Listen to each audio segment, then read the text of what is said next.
കരയിലൂടെയും പുഴയിലൂടെയൊക്കെയാണ് ചാരായം കടത്തിയിരുന്നത്. ആ ദിവസങ്ങളിൽ എക്സൈസുകാരുടെ വളരെയേറെ ചെക്കിംഗ് ഉള്ളതുകൊണ്ട് ആ മാർഗം ഞങ്ങൾ ഉപേക്ഷിച്ചു. കടലിലൂടെ പോകുവാനായിട്ട് ഉള്ള ഒരു തീരുമാനമെടുത്തു. നേരം വെളുക്കുന്നവരെയും കടലിൽ തുഴഞ്ഞു. ഞങ്ങൾക്ക് കരക്കെത്തുവാനായിട്ട് പറ്റിയില്ല. ആ രാത്രി മുഴുവൻ ഞങ്ങൾ വഞ്ചിയിൽ കഴിയേണ്ടി വന്നു. വൈകുന്നേരമാകുന്നവരെയും ഭക്ഷണമില്ല, വെള്ളമില്ല. ഇതിന് പകരമായിട്ട് ഞങ്ങൾ ഉപയോഗിച്ചത് മദ്യമാണ്. അപ്പോൾ ആ നിമിഷങ്ങളിലെല്ലാം ഈ തിന്മകളെല്ലാം ഞങ്ങൾ ചെയ്യുവാനുണ്ടായ കാരണം ഞങ്ങളുടെ ഉള്ളിൽ പണമുണ്ടാക്കുക, പണക്കാരനായി മാറുക, ലോകത്തിലെ സുഖങ്ങൾ അനുഭവിക്കുക, ഇതൊക്കെയായിരുന്നു ഞങ്ങളുടെ ചിന്തകൾ.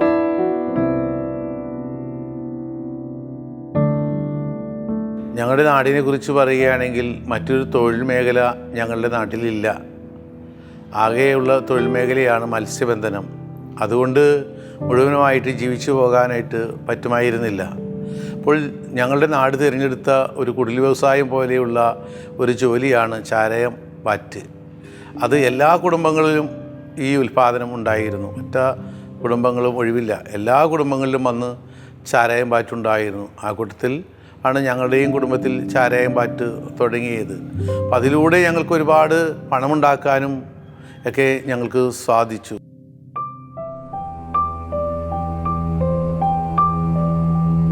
എൻ്റെ വീടിന് ചുറ്റും പുഴയോരങ്ങളാണ്. അപ്പം അതുകൊണ്ട് ഞങ്ങൾക്ക് കുടുംബത്തൊഴിലായിട്ട് മീൻപിടുത്തമാണ്. അപ്പോൾ ചീനവലയുണ്ട്. ചീനവലയിൽ രാത്രി കാലങ്ങളിൽ വലയിടാനെന്നുള്ള പേര് പറഞ്ഞ് അവിടെ പോയി കിടക്കുമായിരുന്നു. എന്നെപ്പോലെ തന്നെ പല രീതികളിലും പല സ്വഭാവക്കാരായ പല ആളുകൾ അവിടെ കടന്നു വരുവാനായിട്ട് ഇടയായി.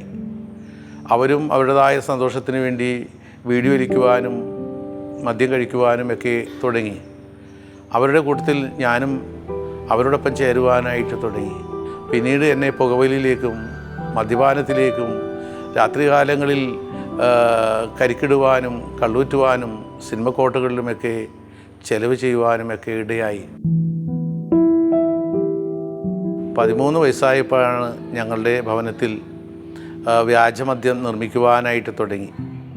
പല സ്ഥലങ്ങളിലേക്ക് കൊണ്ടുപോയി കൊടുക്കുക.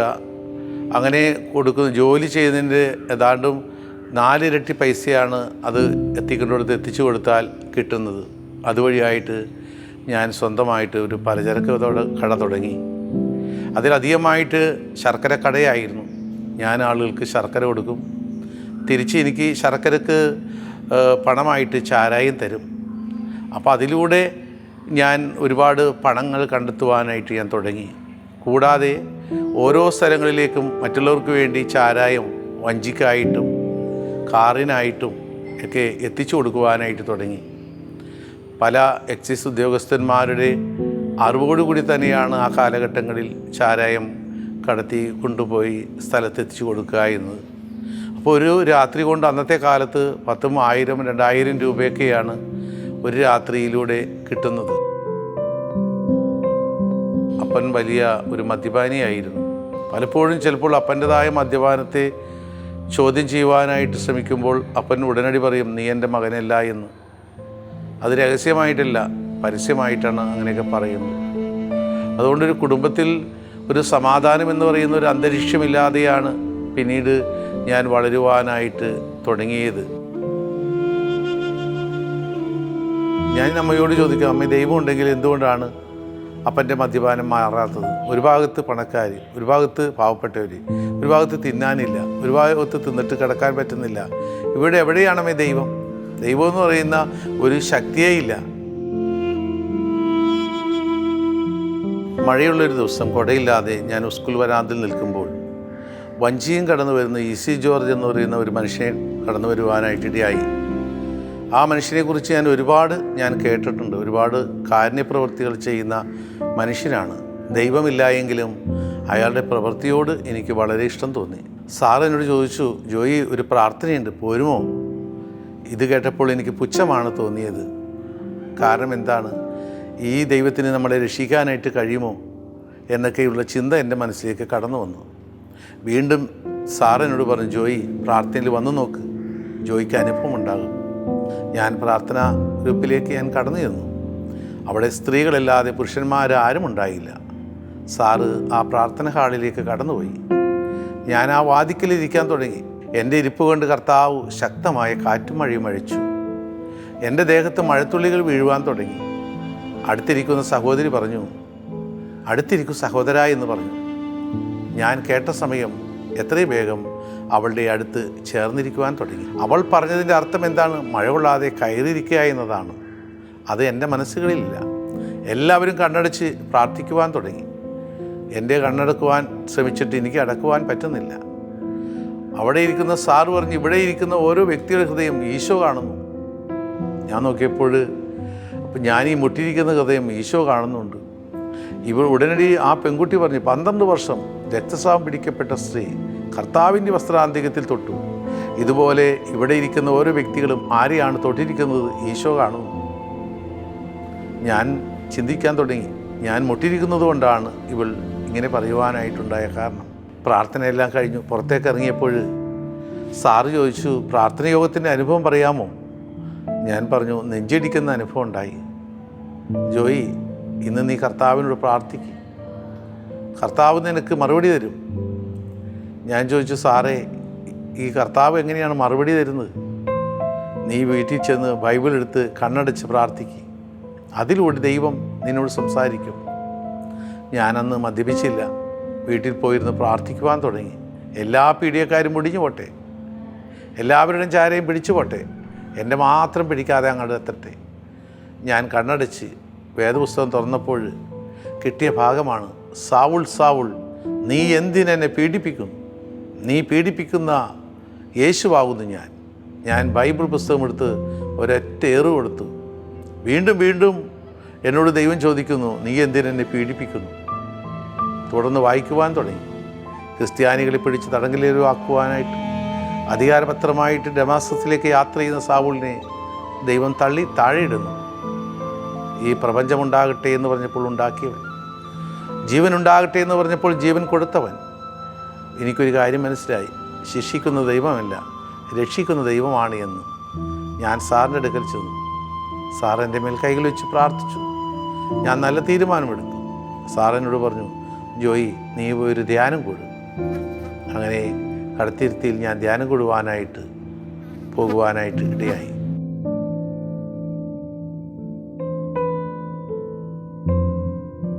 ആരാധനയുടെ നിമിഷങ്ങളിൽ ഞാൻ പ്രാർത്ഥിച്ചുകൊണ്ടിരിക്കുമ്പോൾ ഈശോ എനിക്ക് പ്രത്യക്ഷപ്പെട്ടതായിട്ട് ഞാൻ കണ്ടു. ഈശോ എന്നോട് ചോദിച്ചു, അങ്ങനെ നിനക്കെന്താണ് വേണ്ടതെന്ന്. ഞാൻ ഇപ്രകാരം പറഞ്ഞു, കർത്താവേ, എനിക്ക് പൊന്നോ വെള്ളിയോ ഒന്നും വേണ്ട, നിൻ്റെ വചനമനുസരിച്ച് ജീവിക്കാനുള്ള കൃപ മാത്രം എനിക്ക് മതി. ഞാൻ പ്രാർത്ഥിച്ചു. ധ്യാനം കൂടി കഴിഞ്ഞപ്പോൾ ഒരു ചിന്ത മനസ്സിൽ കടന്നു വന്നു.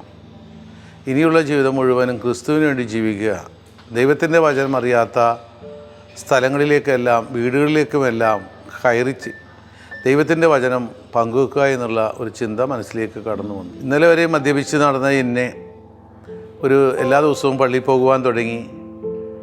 സമയം കിട്ടുമ്പോഴെല്ലാം വീടാന്തരങ്ങളിൽ കയറി ഇറങ്ങി പ്രാർത്ഥനകൾ നയിക്കുവാനായിട്ട് തുടങ്ങി. കച്ചവടക്കാരനായ ഞാൻ കച്ചവടം ഉപേക്ഷിച്ചു. പിന്നീട് മരപ്പണി പഠിക്കുവാനായിട്ട് പോയി. കണ്ടവരെല്ലാം എന്നെ നോക്കി പറയുമായിരുന്നു, ജോയിക്ക് എന്ത് പറ്റി? ധ്യാനം കൂടിയതോടുകൂടി വട്ടായിപ്പോയല്ലോ എന്നുള്ള സംസാരങ്ങൾ ആളുകളുടെ ഇടയിൽ കടന്നു വരുവാനായിട്ട് ഇടയായി.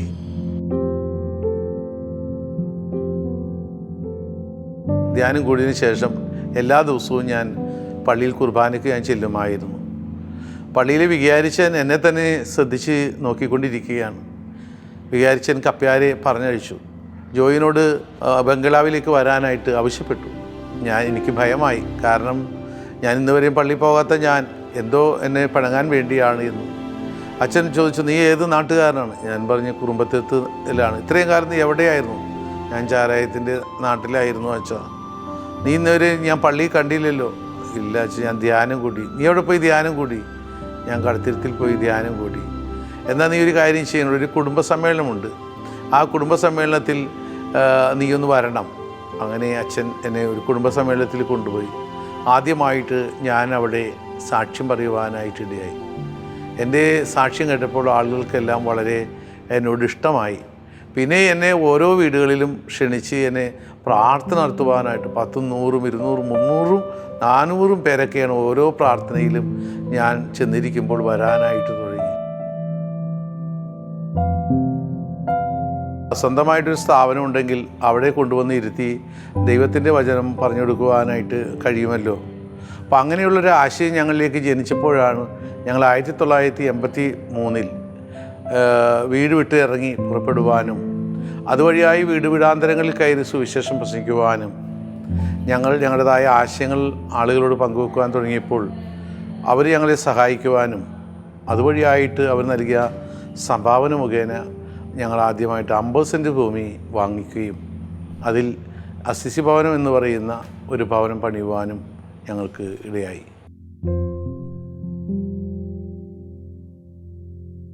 അസിസി ഭവനം തുടങ്ങിയപ്പോൾ ഈ കെട്ടിടങ്ങളൊക്കെ പണിയുവാൻ വേണ്ടി ഒരുപാട് പണങ്ങളൊക്കെ ആളുകളോട് ഞാൻ പലിശയായിട്ടും വായ്പയായിട്ടുമൊക്കെ വാങ്ങിച്ചിരുന്നു. ഒരു ദിവസം ഞാൻ എൻ്റെ സഹോദരിയോട് പറഞ്ഞു, ഏകദേശം 40,000 രൂപയോളം പലിശയായിട്ട് കൊടുക്കുന്നുണ്ട്. അപ്പോൾ സഹോദരികൾ എന്നോട് പറഞ്ഞു, ഈ ജോയി എങ്ങനെ കിടന്നുറങ്ങണ്? ഇത്രയും കടമുണ്ടായിട്ട് എങ്ങനെ കിടന്നുറങ്ങാൻ കഴിയുന്നു? അന്ന് വരെ എൻ്റെ മനസ്സുകളിൽ കടങ്ങളെക്കുറിച്ചുള്ള യാതൊരു ചിന്തയും ഉണ്ടായില്ല. ഈ ചോദ്യം ചോദിച്ചതോടുകൂടി എൻ്റെ ഉറക്കം നഷ്ടപ്പെട്ടു പോയി. ഞാൻ നിത്യാരാധനയുടെ മുമ്പിൽ, വിശുദ്ധ കുർബാനയുടെ മുമ്പിൽ വന്നിരുന്ന് പ്രാർത്ഥിക്കുവാൻ തുടങ്ങി. ദൈവം എന്നോട് പറഞ്ഞു, വണ്ടിയെടുത്ത് യാത്രയാകാൻ പറഞ്ഞു. ഞാൻ വണ്ടിയെടുത്ത് യാത്രയായി. ഏതോ ഒരു മനുഷ്യൻ്റെ അടുക്കലേക്ക് ചെന്നു. ആ മനുഷ്യൻ എന്നോട് പറഞ്ഞു, ജോയി, എനിക്ക് നിന്നോടിപ്പോൾ സംസാരിക്കാനായിട്ട് സമയമില്ല. എന്നെ കാണുവാൻ വേണ്ടി 3-4 ആൾ വരും. ജോയി, നീ ഒരു കാര്യം ചെയ്യ്, നിത്യാരാധനാലയമുണ്ട്, അവിടെ പോയിരുന്ന് പ്രാർത്ഥിക്ക്. അയാൾ പറഞ്ഞത് കേട്ട് ഞാൻ നിത്യാരാധനയിൽ പോയിരുന്നു പ്രാർത്ഥിക്കുവാൻ തുടങ്ങി. ഏകദേശം 1 മണിക്കൂർ കഴിഞ്ഞപ്പോഴേക്കും അയാൾ എന്നെ വിളിച്ചു. എന്നിട്ട് പറഞ്ഞു, ഇത് കുറച്ച് പണമുണ്ട്, നീ എന്താണെന്ന് വെച്ചാൽ നീ അത് ചെയ്യുക. ഞാൻ എൻ്റെ കൂടെയുണ്ടായ ആളോട് പറഞ്ഞു, വണ്ടി നിർത്താൻ പറഞ്ഞു. ഞാൻ ഇവിടെയുള്ള സിസ്റ്റേഴ്സിനെ വിളിച്ചു, നിങ്ങളെല്ലാവരും ഗസ്റ്റ് റൂമിലേക്ക് കടന്നു വരിക എന്ന് പറഞ്ഞു. എല്ലാവരും കടന്നു വന്നു. അയാൾ തന്ന പണം അവരുടെ മുമ്പിൽ വെച്ച് കൊടുത്തു. ഞാൻ എത്ര കടമുണ്ടാക്കിയിട്ടുണ്ടായിരുന്നു അത്രയും പണം ആ സഞ്ചിയിലുണ്ടായിരുന്നു. സഹോദരിമാരുടെ കണ്ണുകളെല്ലാം നിറഞ്ഞൊഴുകി.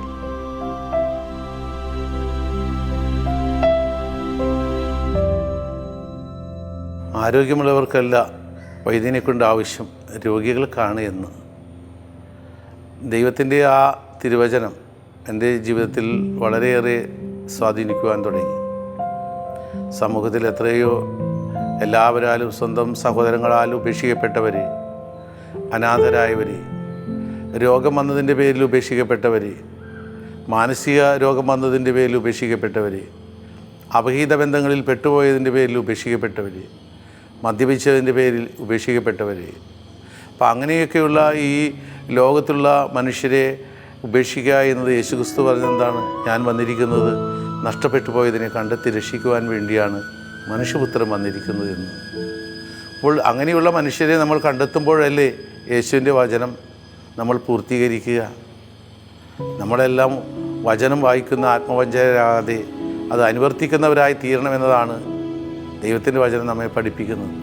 അപ്പം അതുകൊണ്ട് വചനം പ്രസംഗിക്കുന്നതല്ല, അതിനോടൊപ്പം തന്നെ നമ്മുടെ ജീവിതത്തിൽ പ്രവൃത്തിയും നമ്മൾ അതിനോടൊപ്പം ഉണ്ടാകണമെന്നുള്ള ചിന്ത ഞങ്ങളുടെ മനസ്സിലേക്ക് കടന്നു വന്നു.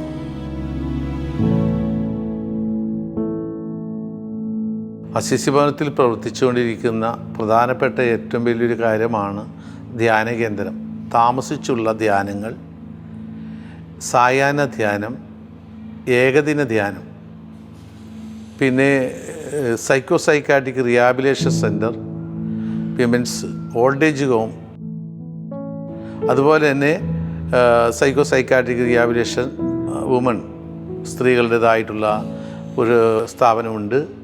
പിന്നെ വീട് വീടാന്തരങ്ങളിൽ ഞങ്ങൾ കയറി ഇറങ്ങിയുള്ള സുവിശേഷ പ്രഘോഷണങ്ങൾ, ഇടവകയിൽ പോയുള്ള ധ്യാനങ്ങൾ, പിന്നെ ആംബുലൻസ്, ഫ്രീസർ, അങ്ങനെയുള്ള സൗകര്യങ്ങൾ, പറ്റാവുന്ന രീതികളിലുള്ള പാവപ്പെട്ട നിർധനരായിട്ടുള്ള പെൺകുട്ടികളെ കെട്ടിക്കുവാൻ സഹായിക്കുക, അതുപോലെ പഠിപ്പിക്കാനായിട്ട് തയ്യാറാകുക, മറ്റുള്ള കുട്ടികളെ പഠിപ്പിച്ച് ഉയർന്ന നിലവാരത്തിലേക്ക് കൊണ്ടുവരിക. ഇതൊക്കെയാണ് ഞങ്ങളുടേതായിട്ടുള്ള പ്രവർത്തനങ്ങൾ.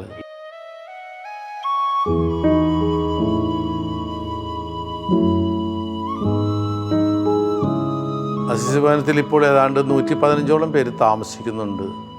അതിൽ ഏതാണ്ട് 10-22ഓളം പേര് തന്നെ കിടപ്പായ രോഗികളാണ്.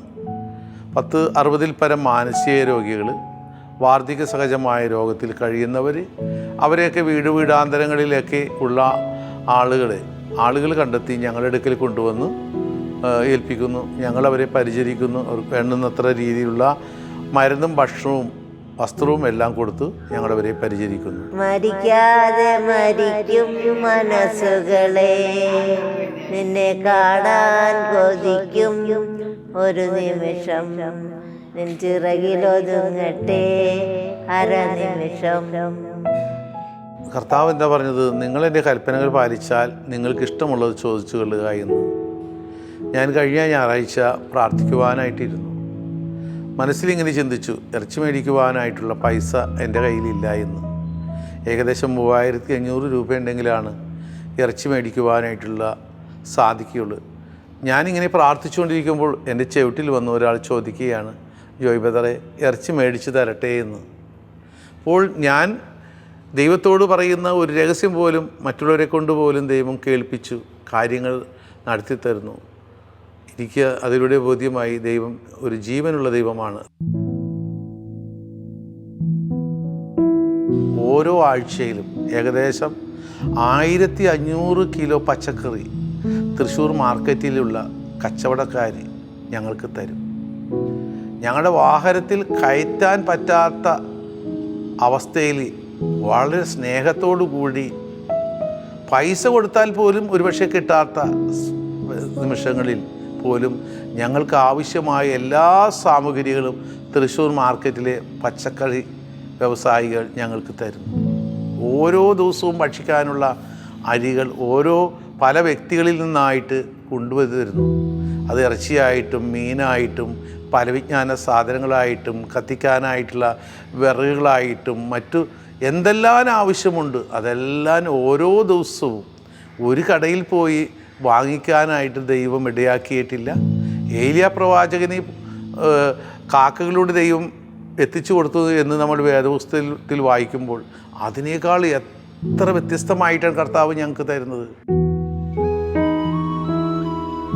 കോട്ടപ്പുറം രൂപതയിൽ തന്നെ ആദ്യമായിട്ട് സ്ഥാപിതമായ ഒരു സ്ഥാപനമാണ് Franciscan missionary of divine Mercy എന്ന് പറയുന്ന ഒരു സ്ഥാപനം.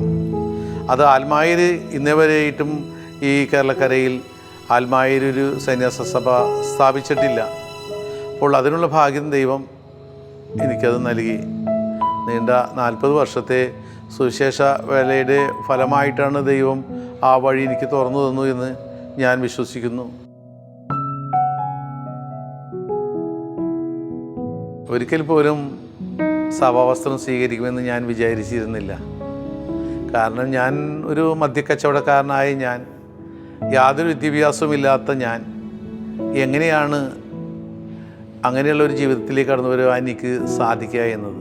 എന്നാൽ ദൈവം അനന്തമായിട്ട് എന്നെ സ്നേഹിക്കുന്നതിൻ്റെ അടയാളമായിട്ട് എനിക്ക് സഭാവസ്ത്രങ്ങൾ നൽകി എന്നെ സ്വീകരിച്ചു. ഇന്ന് വിശുദ്ധ കുർബാന അനേകരുടെ നാവിൻ തുമ്പിൽ വെച്ചു കൊടുക്കുവാനായിട്ടുള്ള ഒരിക്കലും സാധിക്കാത്ത ഒരു ആത്മായൻ എന്നുള്ള നിലയിൽ ജീവിച്ചിരുന്ന എനിക്ക് അനേകരുടെ നാവിൻ തുമ്പിൽ വിശുദ്ധ കുർബാന വെച്ചു കൊടുക്കുവാനുള്ള മഹാഭാഗ്യം തന്ന ദൈവത്തിന് ഞാൻ നന്ദി പറയുന്നു. 1988 ഞാൻ പോട്ട കൺവെൻഷനിൽ പ്രസംഗിക്കുവാനായിട്ട് പോകുവാനായിട്ട് ഇടയായി. ആ കൺവെൻഷനിൽ 10,000 ആളുകളാണ് പങ്കെടുക്കുവാനായിട്ട് ഇടയായത്. അന്നത്തെ പ്രസംഗം എൻ്റേതാണ്.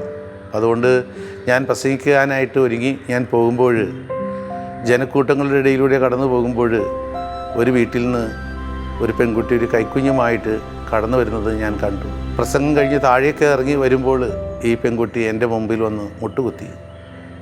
അവളുടെ കയ്യിൽ ഒരു പെൺകുഞ്ഞുണ്ടായിരുന്നു. അവൾ എന്നോട് ആവശ്യപ്പെട്ടു, എൻ്റെ ഈ തോളിൽ കിടക്കുന്ന ഈ കുഞ്ഞിനെ അങ്ങെടുക്കണം. എൻ്റെ ജീവിതത്തിലേക്ക് ആ കുഞ്ഞിനെടുക്കുവാനായിട്ടുള്ള തീരുമാനം ഞാൻ എടുത്തു. കാരണം യെശയ്യായുടെ പുസ്തകത്തിലെ 49:15 പറയുന്നത്, മുല കുടിക്കുന്ന കുഞ്ഞിനെ അമ്മയ്ക്ക് മറക്കാനാവും. പുത്രനോട് പെറ്റമ്മ കരുണ കാണിക്കാതിരിക്കുമോ? അവൾ മറന്നാലും ഞാൻ നിന്നെ മറക്കില്ല എന്ന്. അപ്പോൾ ദൈവം പോലും മറക്കുന്നില്ല. ആ കുഞ്ഞിനെ ഞാൻ എടുക്കുവാനായിട്ട് തീരുമാനിച്ചു.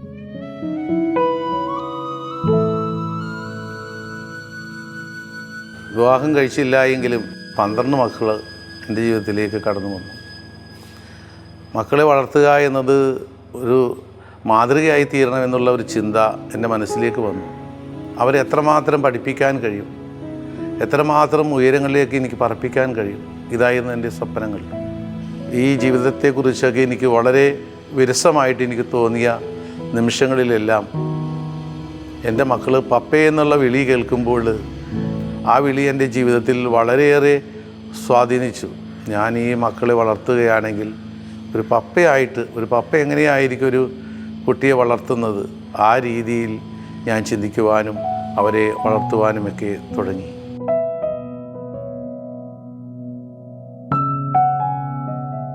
ഒരിക്കലും നന്ദി പറഞ്ഞാൽ തീരാത്ത അനുഗ്രഹമാണ് ദൈവം എൻ്റെ ജീവിതത്തിൽ ചെയ്തത്. വെറും ഒരു ചാരായം പാറ്റുകാരനായ എന്നെ കർത്താവ് എന്നെ വിളിച്ചു കഴിഞ്ഞപ്പോൾ വലിയ ഒരു പ്രസ്ഥാനത്തിൻ്റെ അനുഗ്രഹം കർത്താവ് എനിക്ക് നൽകി. ആവശ്യമായ സ്ഥലങ്ങൾ നൽകി, കെട്ടിടങ്ങൾ നൽകി, വാഹന സൗകര്യങ്ങൾ നൽകി. ദൈവത്തിനോട് ചോദിക്കുന്നതെല്ലാം ദൈവം എനിക്ക് നൽകാൻ തുടങ്ങി.